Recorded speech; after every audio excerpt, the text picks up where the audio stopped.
วัสดีครับผมนิโชติวงศ์เสนา Product Specialist JCB ประจำประเทศไทยนะครับวันนี้ขออนุญาตนำเสนอเจ้ารถ Skid Steer Loader นะครับรุ่น 115 HD นะครับตัวนี้นะครับวันนี้เรามาพร้อมกับตัวไม้กวาดสวีปเปอร์นะครับตัวนี้มีสเปรย์น้ำด้วยนะครับถังน้ำสเปรย์น้ำด้วยแล้วก็กวาดวัสดุเข้ามาแล้วมันก็จะเก็บไว้ในฮอปเปอร์ตัวนี้นะครับความจุอยู่ที่ประมาณ200 กว่ากิโลกรัมนะครับตัวนี้นะครับความกว้างของเขานะครับอยู่ที่1.50 เมตรนะครับตัวนี้นะครับสามารถนะครับจากไม้กวาดเราเปลี่ยนเป็นบุ้งกี่ได้นะครับด้านนู้นเลยนะครับแล้วก็สามารถเปลี่ยนเป็นงาได้ด้วยนะครับยกของได้ตักของได้กวาดฝุ่นได้นะครับตัวนี้นะครับมาพร้อมกับลายไฮดรอลิกชุดนี้นะครับเป็น Quick Cupping นะครับสามารถถอดใส่โดยใช้มือได้เลยนะครับแล้วก็ตัว attachment เขานะครับสามารถเปลี่ยนได้ง่ายๆนะครับโดยการตัดสลักขึ้นมา2ฝั่งนะครับแล้วก็เปลี่ยนได้เลยนะครับนะครับ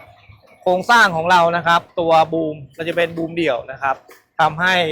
สามารถมีประตูด้านข้างเข้าได้สะดวกสบายนะครับเป็นบูมเดี่ยวแข็งแรงนะครับทนทานนะครับโอเคนะครับแล้วก็ของเรานะครับมาพร้อมกับเครื่องยนต์นะครับเปอร์กินนะครับ4 สูบนะครับเทอร์โบนะครับตัวนี้57 แรงม้านะครับงานง่ายเข้าง่ายนะครับทำความสะอาดง่ายนะครับระบบระบายความร้อนต่าง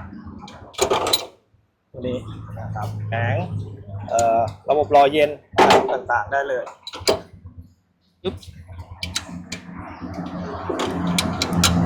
นะครับมอทูลเลอร์นะครับด้านนี้นะครับเชิญมานี้นะครับโครงสร้างนะครับแข็งแรงทนทานแล้วก็ภายในห้องเก๋งนะครับเรามีมาตรฐานระบบที่เรียกว่า Lock and Fob นะครับทำให้คนขับปลอดภัยมากยิ่งขึ้นนะครับของเราสามารถเข้าจากประตูด้านข้างได้เลยนะครับปลอดภัยนะครับ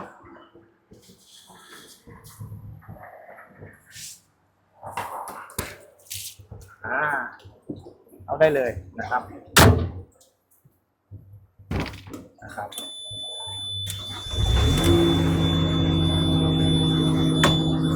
คันเร่งหน้าจอ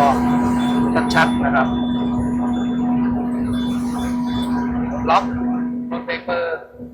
กดสวิตช์ก็ใช้งานได้เลยนะครับเดี๋ยวคุณผู้ชมไปดูตัวใบกวาดสักนิดนึงด้านหน้านะครับตัวใบกวาดนะครับก็จะเป็นโพลิเมอร์นะครับแล้วก็มีเสริมด้วยเป็นสตีลนะครับใบกวาดวัสดุที่ค่อนข้างแข็งได้นะครับ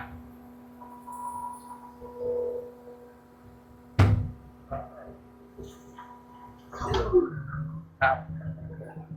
โอเคนะครับก็ขอจบการนำเสนอแต่เพียงเท่านี้นะครับขอบคุณทุกท่านที่ติดตามชมขอบคุณครับ